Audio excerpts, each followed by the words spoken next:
friends, welcome to this video. I would like to create this art journal page together with you. It is actually super simple. We're just working with some watercolors, a little bit of texture paste here and some stamping using some clear stamps and some rubber stamps. So yeah, that's actually all it takes.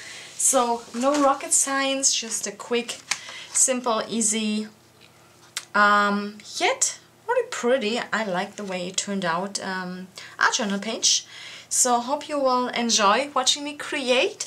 I will put you in fast forward. If there's something I need to tell you, I will jump in with a little information voiceover. Yes, so I hope you will enjoy the video. Okay, so I'm just starting with some basic watercolor designs here on a DIN A4 sized sheet of heavyweight watercolor paper, and I'm working with my Pentel Aqua brush and my Winsor & Newton watercolors. In this case I'm using the Codeman watercolors, which are the students grade watercolors, but just for random art journal projects I totally love to work with those. They're not as high pigmented as the Winsor & Newton professional watercolors, which I prefer to use for my paintings and for my sketches, but for art journal pages those are just totally fine. So you get a really nice selection for a very good price. So if you are a beginner just starting out with watercolor, the Winsor & Newton Codeman watercolors are definitely a thumbs up.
By loading my brush and then tapping it with my finger, I add some paint splatters with watercolor here and some random blobs and drops of watercolor, and by slightly angling, tilting the paper and slightly tapping it, you can get the paint to run down the page and run across the page, which always gives a really nice random effect.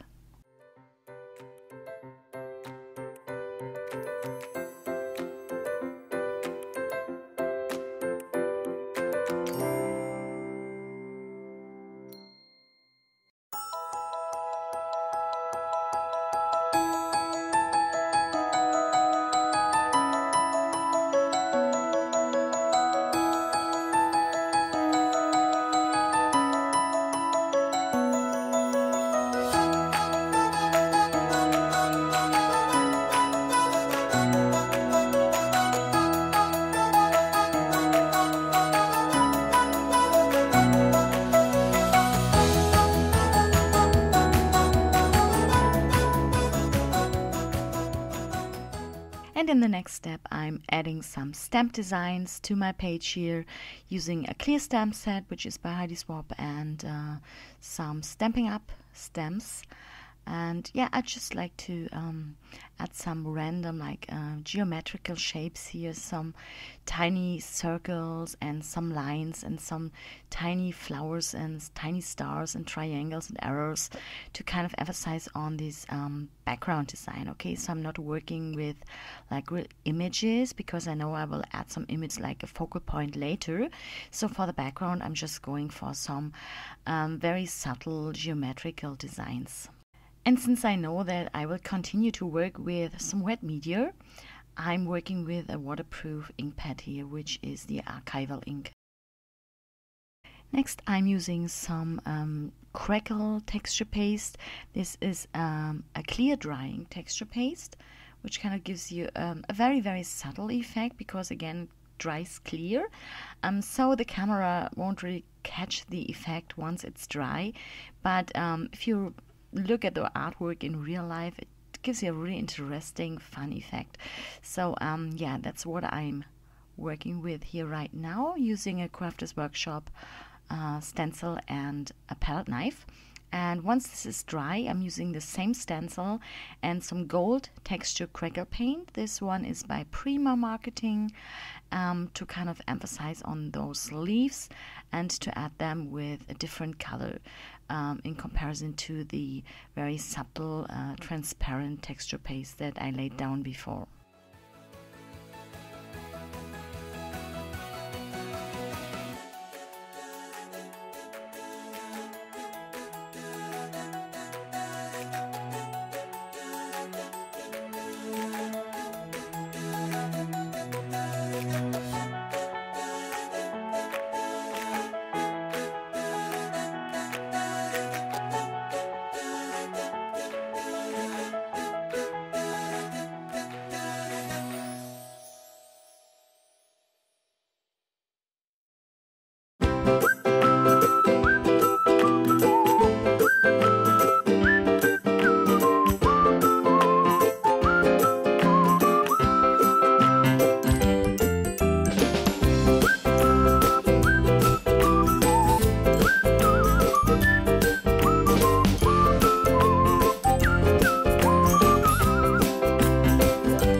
Now I'm using a stencil by Donna Downey Studios and some Imagination Craft Sparkle Medium.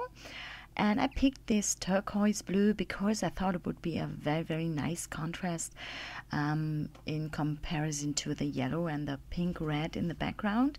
So adding a third color that kind of complements the other colors in the background. So like blue and orange is a complementary contrast, and the colors kind of do a lot for each other. They kind of make each other pop. Okay, so that's why I picked this blue for the sparkle medium. And in the next step, I'm adding some black paint splatters, a little more black for a little more contrast. Just keep in mind that the colors that you lay down on your page, you can make them appear more vibrant and make them pop and shine even more by adding some black for some contrast. So black is a color that kind of really does a lot for the other colors on a page, makes them really appear very, very juicy, very vibrant. And I'm also adding some white paint splatters using my white Sharpie paint marker here. It's a water-based one, and I just love to use this for some additional white sparkles on my pages and on my projects. And last but not least, I'm adding my two focal point elements here to large butterflies, three-dimensional butterflies. Those are actually, I think they're wall stickers. They have been sent to me by a pen pal, by Wendy. So Wendy, if you're watching, you see I'm already using your stuff, and I just love those butterflies. That totally inspired me to create this page. And I just love the fact that those butterflies are only adhered at the center, so you can really bend those wings upwards for a nice three-dimensional effect. I totally love that. That is it. Our art journal page is done. I hope you enjoyed this quick tutorial. Yeah, if you enjoyed it and you haven't done so yet, please subscribe to my YouTube channel for some more artsy fun and planner fun and paper crafting fun, or check out my blog for some more information about me, about my work, and yeah, lots of inspiration. So thank you so much for watching. Bye guys.